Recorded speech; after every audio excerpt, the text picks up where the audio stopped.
বিসমিল্লাহিররহমানিররহিম। আসসালামু আলাইকুম দর্শক, কেমন আছেন? আশা করি ভালো আছেন। আমিও ভালো আছি। দেশ ও দেশের বাইরে থেকে যারা আমার ভিডিওটা দেখতেছেন তাদেরকে আমার রান্নাঘরে স্বাগত।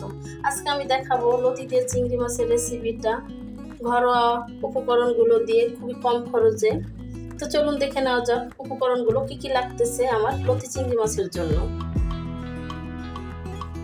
আমি লতিটাকে বয়েল করে নেব। লতিটার জন্য এখানে আমি পানি বসিয়ে দিয়েছি। পানিটা অলরেডি বলক চলে আসছে। কিছুটা আমি হলুদ দিয়ে দেবো। এখন ঢেলে দেবো। আমার বয়েল হয়ে গেছে, আমি ঢেলে দিছি। দেখতেই পাচ্ছেন একটু হলুদ দিয়ে ভাপ দিলে কত সুন্দর কালারটা হয়। এখন আমি বাদ বাকি উপকরণগুলো দেখিয়ে দেবো। প্রতিটা দর্শক দেখতেই পাচ্ছেন সিদ্ধ হয়ে গেছে, আমি সেকে দিয়েছি। এখানে আমি চিংড়ি মাছটা কেটে নিয়েছি। আমি একটু লাঞ্জার কাছ থেকে একটু রেখে দিয়েছি লাঞ্জাটা। এখানে পেঁয়াজ বাটা নিয়েছি, আদা বাটা নিয়েছি, কাঁচামরিচ, লবণ, হলুদের গুঁড়া, জিরা ধনিয়ার গুঁড়া, শুকনো মরিচ। আমি আজকে রসুন দেব না। এখন আমি ওটার জন্য সাদা তেল নিয়েছি, আমি সাদা তেলটা দিয়ে দেব। আমি দিয়ে দেব পেঁয়াজ বাটাটা, একটু নেড়ে নেই কারণ ফুটতেছে অনেক।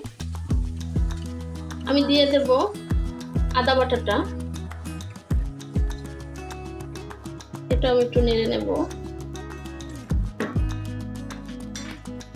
আমি গুঁড়া মশলাগুলো দিয়ে দেব। খুব সুন্দর করে আমি এটাকে নেড়ে কষিয়ে নেব।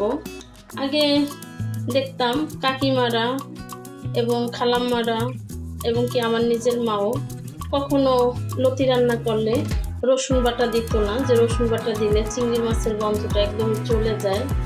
ইলিশ মাছে দিত না। তো আমি তাদেরকে ফলো করে আজকে আমি রসুন বাটাটা দিচ্ছি না। নর্মালি আমি রসুন বাটাটা দেই। আজকে আমি শুধু পেঁয়াজ আর আদা বাটা দিয়ে অন্য অন্য যে গুঁড়া মশলাগুলো আছে সেটা দিয়ে আমি সিম্পলভাবে রান্নাটা করব। তেলটা ছেড়ে দিলে আমি চিংড়ি মাছটা দিয়ে দেব। এই পর্যায়ে আমি চিংড়ি মাছটা দিয়ে দেব। খুব সুন্দর করে আমি এখন নেড়ে নেব।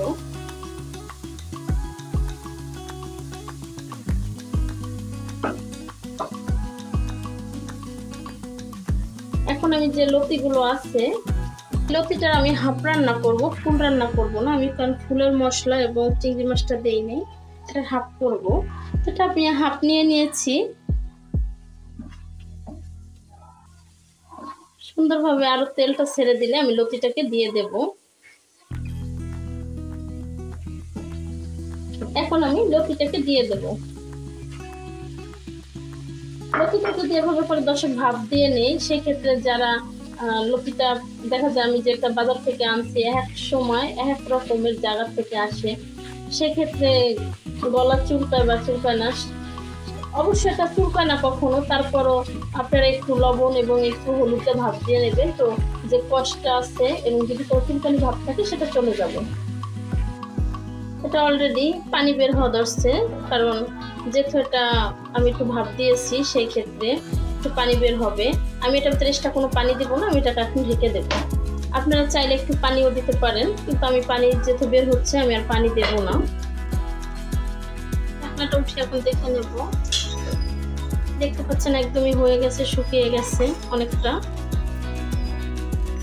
এখন আমি ভাজা জিরার গুঁড়া আর কাঁচামরিচটা দিয়ে দেব। দিয়ে দিলাম। এখন খুব সুন্দর করে একটু নেড়ে নেব। খুব সুন্দর করে নেড়ে নিয়েছি, একদম শুকনো শুকনো ভাজা ভাজা হয়ে গেছে। আমি এটা কোনো ঝোল টোল রাখবো না, একদম শুকনো শুকনো। এখন আমি এটাকে নামিয়ে ফেলবো। হয়ে গেছে আমার লতি দিয়ে চিংড়ি মাছের রেসিপিটা। এভাবে যদি ভালো লাগে অবশ্যই বাসায় ট্রাই করবেন। বাসায় ট্রাই করে আমাকে কমেন্টে জানাবেন কেমন হয়েছে আমার রেসিপিটা। আমার রেসিপিগুলো যদি ভালো লেগে থাকে লাইক কমেন্ট শেয়ার করে সাবস্ক্রাইব করে দিয়ে আমার পাশে থাকেন। যে সমস্ত বন্ধুরা ফেসবুক থেকে দেখতেছেন তারা ফলো দিয়ে রাখবেন। আপনারা সুন্দর সুন্দর কমেন্ট করেন, আমি উৎসাহিত হয়ে আপনাদের ভালো ভালো কন্টেন্ট দেওয়ার চেষ্টা করব। আজকে এই পর্যন্তই। ভালো থাকবেন, সুস্থ থাকবেন, আশপাশের মানুষকে ভালো রাখবেন।